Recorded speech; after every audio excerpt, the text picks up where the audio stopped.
Hi guys, thank you for coming for another edition of Tech Trend. Today we have Oluwatobi Yusuf. So Yusuf, I would like you to introduce yourself. Good everyone, my name is Oluwatobi Yusuf. I'm a software developer. To be precise, I develop business applications. I also automate business processes. Then I also do a little of data visualization using Power BI. That's where I display the results for clients in a chart. My leisure time, I love fish farming. I love farming a lot. So my dad's a fish farmer. I also assist him. My mom also is into something like that, and also myself. It's something I do for fun. And I also have an interest in energy transition. That was reducing of all this fossil. What do you think is the future for robotics in Africa? It's in a lot of fields. I believe it's coming in a lot of fields. Say the HR, in customer interaction, that's interacting with customers or with clients. Now, what we have right now is the chatbots, but with time, if you've seen in developed countries, you'll see where they have these bots that stand in at the entrance and greets people, and it talks with them. Right now humans are limited. Sorry to bring that in, but yeah, humans are limited in a way because of the kind of information we have and training. So, for example, you don't expect a security guard to know what kind of processes is being done in a company. Okay, say the security guard is limited; he doesn't know what those individual department does.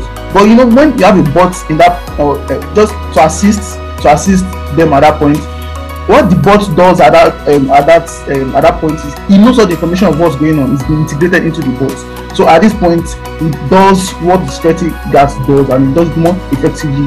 But this doesn't mean they are sacking people of their jobs. Sorry, I like to correct that. It's just to aid. It's just to aid people. So it's just to aid the processes and bring in more efficiency. So at this point, you have a security personnel still there to make sure, okay, this person is in check, this bot is in check, this robot is in check, that's in check, and all of that. So in the future, I believe this physical bots and all of that will be integrated into different processes in different departments, and also in software obviously is coming into business automations and business processes. A lot of industries are actually doing that, mainly the banks. That's why you are seeing chatbots coming up, Leo for EBA, and a lot of chatbots coming on. These are automation processes. These automation processes being done at the background, at the back end, and all of that. It's going to a lot of fields. You said a very nice word there, that you are actually disclaiming the fact that robotics is going to put an end into the current job situation we have.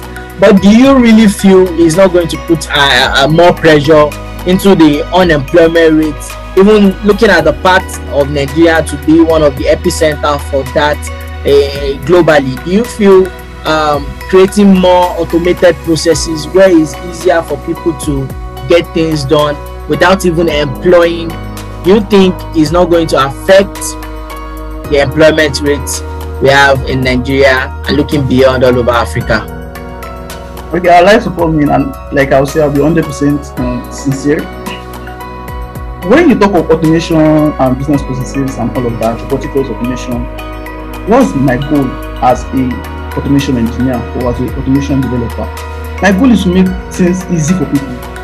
Now you are in the HR department, you have your own task to be done, right? You have your task to be done, and you also have all sort of processes. For example, I told you about the onboarding process, where you have to run from department to department. That's the manual process. From department to department, trying to get approval. Say another department and that person is leaving at that same time. Now that same HR, or let's say there are a team of 5. Somebody in HR is also running about documents, making sure everything is in check. We collected the items. All this have been done. Running around with documents and all of that for just make sure things are in check. And okay, see, the other processes that HR does too. Now all these physical processes where the HRs run about, you see, okay, like where I did my IT, for example. Sorry to bring that in. It's a oil and gas company.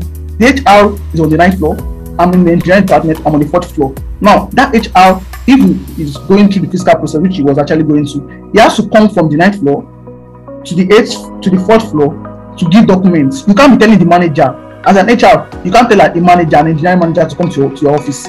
You can obviously tell me like an intern, okay, come to my office to fill the document or do all of this. But as an obviously, you can't tell as a manager to come to your office. So he has to run down to this electrical manager, run to the 3rd floor to meet the civil engineering manager, run to another floor. So a team of 5, let's say, and you have taxes to be done among the 8 floors. Now the HR runs around doing all of this.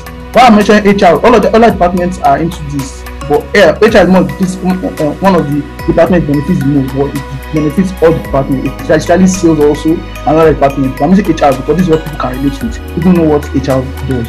So now the HR runs across all these floors to make this done. Now there are the companies that have a floor of up to like 22.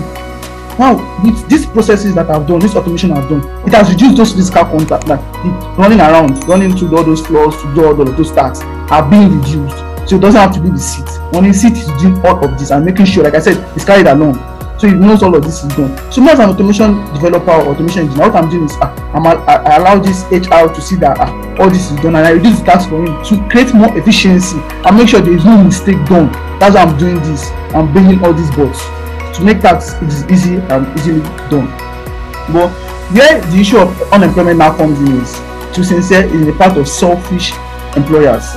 Now, when they see that this HR is just sitting down on his seat throughout the day, not standing up, the mentality some employers have is, this person is not doing anything. This person is just sitting down.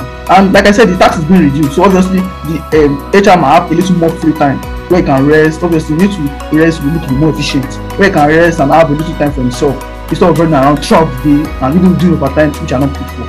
So with all of these, things tax are easy. And why I created this bot is to make things easy. So I'm not saying sack some people or sack some other people. I'm saying let's make tax easy for these guys so that they can easily just sit down, monitor this tax and do other processes that can be automated. Let them just sit down and monitor all this tax. This HR is just sitting down and not doing much. Then they say, okay, since this one is doing this, just doing this, and this other employer, this other HR is doing this. This HR can do the work of all those 5 since I've already automated this process. Next thing, they sack the remaining 4. So on that part, like what I'm trying to tell you, I'm coming in from the automation engineer and developer end to tell you that my point coming into the business world is to make things easy, not to reduce unemployment. So on the part of some employers who are a bit selfish and all of that, then they see that this HR, because it's also to start the HR, make sure that the HR is not sitting down. Exactly about an opportunity. Then they sack 4 people, they leave only one HR to do all of that since I've automated the process. So on the part of an automation engineer or robotic process automation engineer, you are not sending people off the job. It's the employers who are seeing this as an opportunity to send people off their work. What would be your advice for people starting up on this same field? It's a really good field. That is a very big field. Like it's a very wide field. There are a lot of things to be done. A lot of processes are still ongoing. A lot of new softwares are coming up every day. New business processes are being generated. Complex business and processes are also becoming more complex. So there's need for more automation engineers. There's need for more automation developers and software developers in the field. So if anybody is planning on coming to this field, I'll encourage you take it with all sincerity and make sure you learn it very well. Give it to your utmost best so that you are not just an automation engineer, but you are an excellent one at that. That's what makes you outstanding. So what can travel around the world without leaving a corner? What can travel around the world without leaving a corner? Information? Yeah, information can actually travel around the world, but without leaving a corner. Information leaves the corner and travel around the world. So you are wrong. A stamp will always be at the corner and will never it's going to travel around the world. Then the final one is a general question, just to test your knowledge about the United African Nation, Republic. What do they call it now? Nigeria.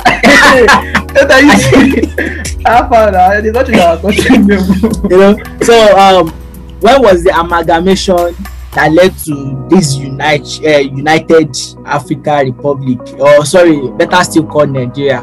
When was the amalgamation of Nigeria? 1963. They are wrong again. You know, it's very funny that most techie don't know about the country. They don't know about some funny things.